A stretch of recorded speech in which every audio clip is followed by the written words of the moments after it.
Hey guys, Victor here, coming at you with another deck profile, and for today's video we're going to be doing an updated Lightsworn Tearlament deck. Now, when it comes to this specific variant of like Lightsworn or Tearlament, whatever you want to like focus on more specifically, the Lightsworns are definitely the star of the show and get the engine going for the most part. The Tearlament engine itself is basically just here to help us mill more cards, as while we can fusion summon with them, it's not like the main focus of the deck. It's more of just like an enhancement, and it does offer like a different dimension compared to normal Lightsworn, which is like super synchro focused. But the end boards that this deck is able to put up are honestly still incredibly strong and very difficult for opponents to deal with. And because we're milling our entire deck essentially on turn 1, you can do it pretty consistently for the most part. So with that in mind, let's just jump straight into it.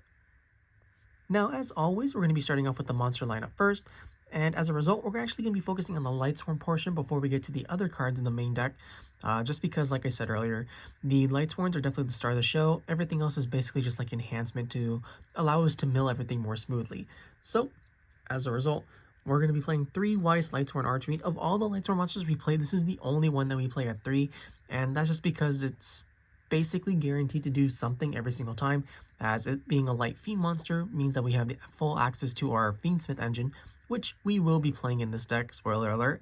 But you know, being able to normal summon it and to have full access to your Fiendsmith stuff, or even just being able to take your bricks in the form of like Wulf and Felis, stack them on top, and then have full access to your synchro and exceed package as well.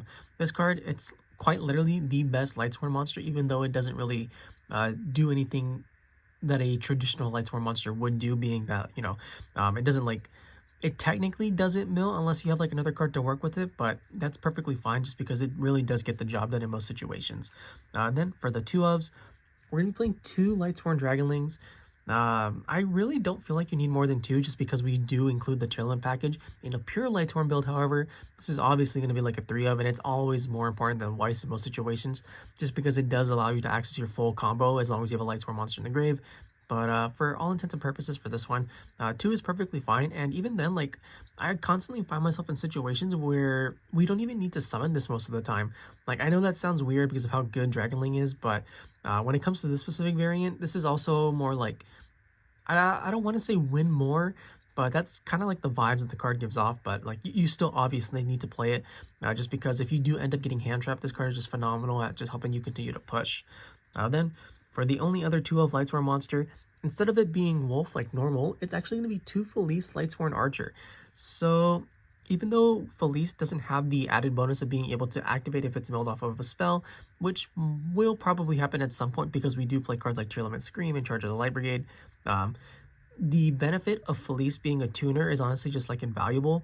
And there are tons of times where I would find myself just hoping or like wishing that Wulf was a Felis instead, because that tuner aspect really does come up a lot, and it does allow you to be a little bit more flexible with your plays instead of a Wulf who is pretty much always either going to be for like an exceed or a link summon. This one also just, you know, opens up your synchro plays. So yeah, I gotta play the 2 Felis. And then for the final Lightsworn monster, we're just gonna be playing the 1 Wulf Lightsworn Beast.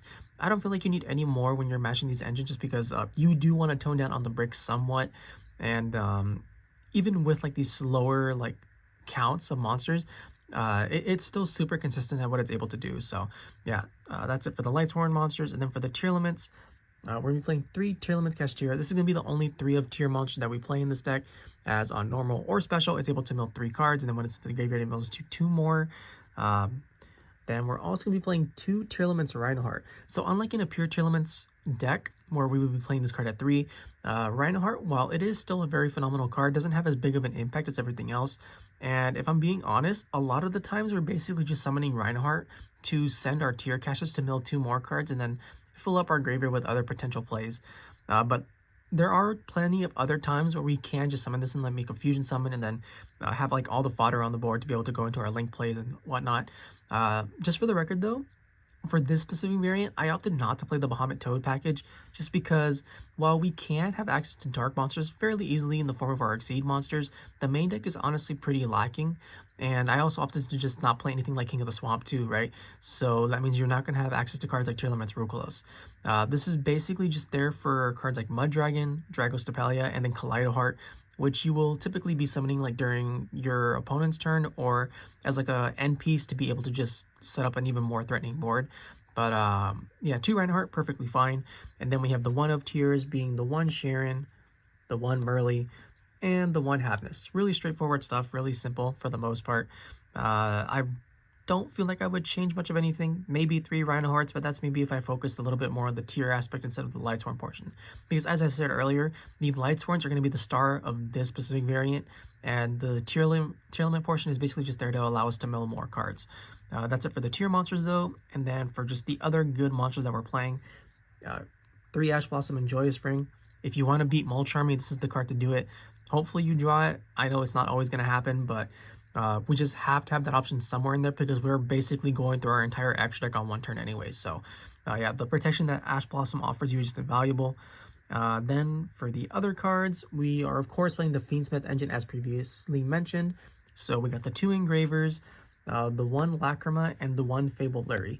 Now, because I am playing the Lacrima, that means that we will be including cards like the Sequence and Desiree, which is sometimes like cuttable, if I'm being honest.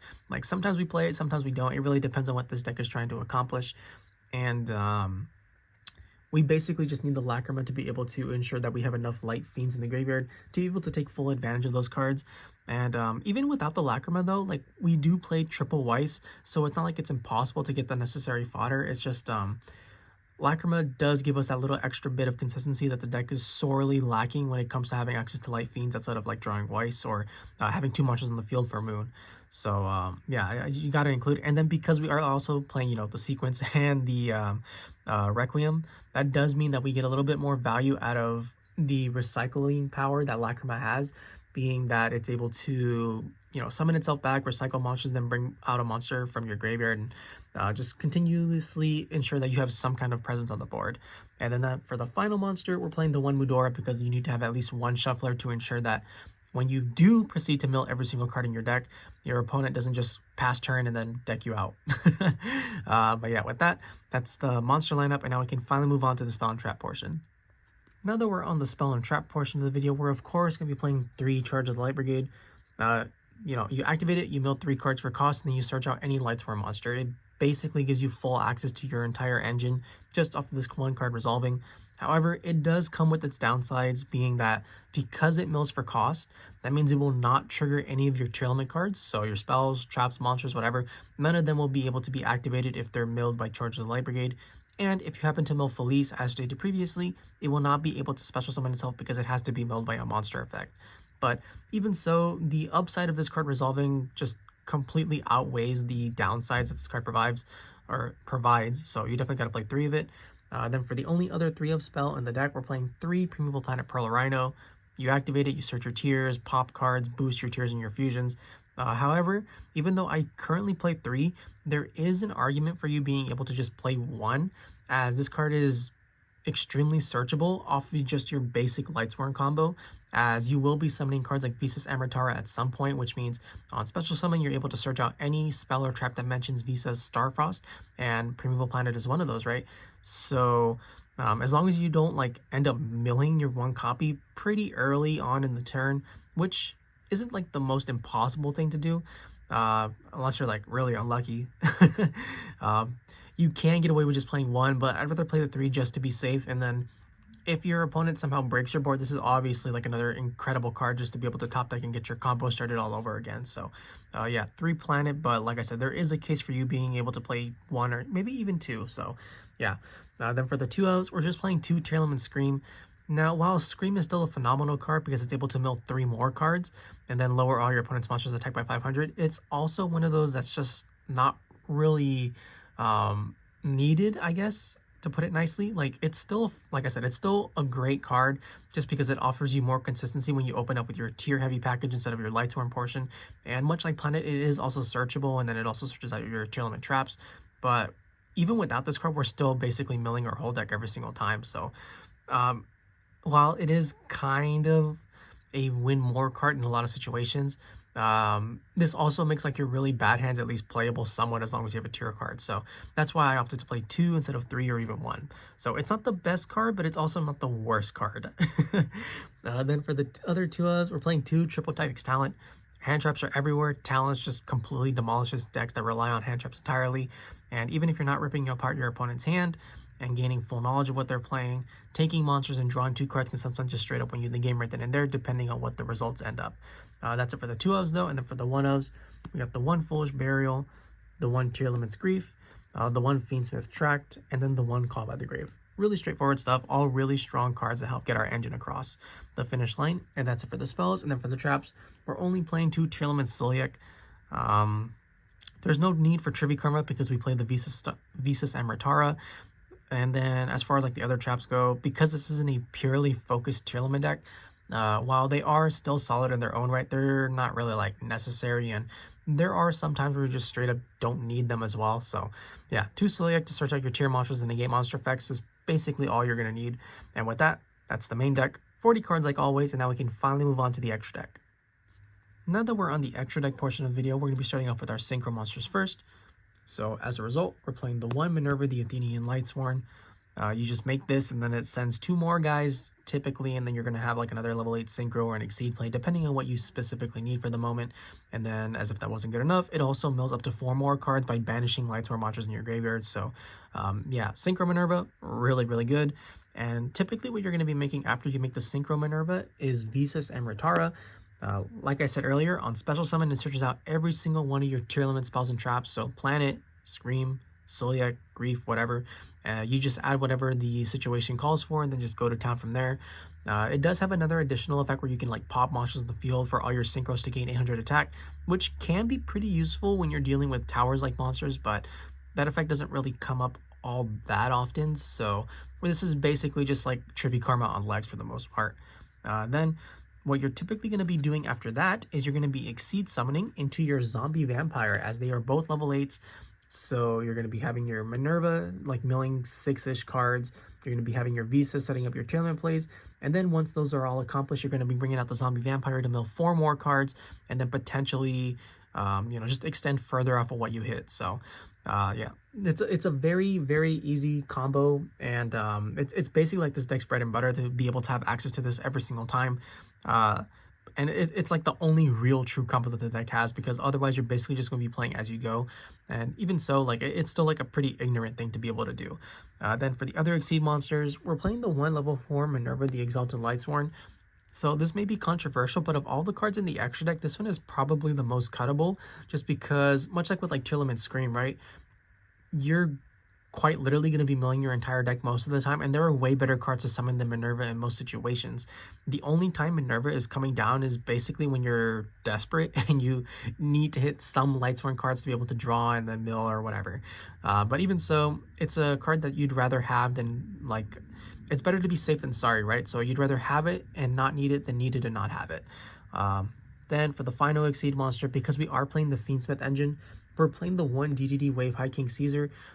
Sometimes you see me play Pilgrim Reaper, but for this specific variant, like I said, with all the other cards such as like Minerva and Scream, we're already milling our entire deck, so we don't need Pilgrim Reaper.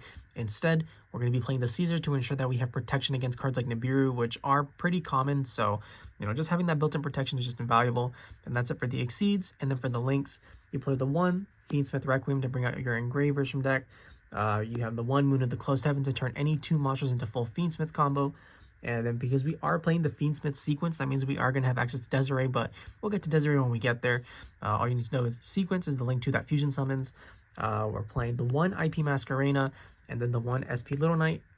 Good cards are good, and then that's it for the links. And then for the fusions, we're playing the 1 Necroquip Princess. So this just ensures that if something does get stopped, I guess, you can have access to your rank 6 plays no matter what. And, it's just a really solid card that allows us to continue flexing on our opponent after they decided to interact with us. Then for the other one, the Fiendsmith Desiree, it's really strong. It's able to recycle your light fiends, so you can put back your Weisses, your engravers, your Lurries, whatever. It negates cards equal to the number of link rating it has like equipped to it, which is typically going to be 2 because of the sequence. If it's sent to the graveyard, you get to basically like get rid of one of your opponent's monsters. Like this card it's so broken. And then for the final fusions, we're playing the 1 Mud Dragon of the Swamp and the Predaplant Dragostapelia.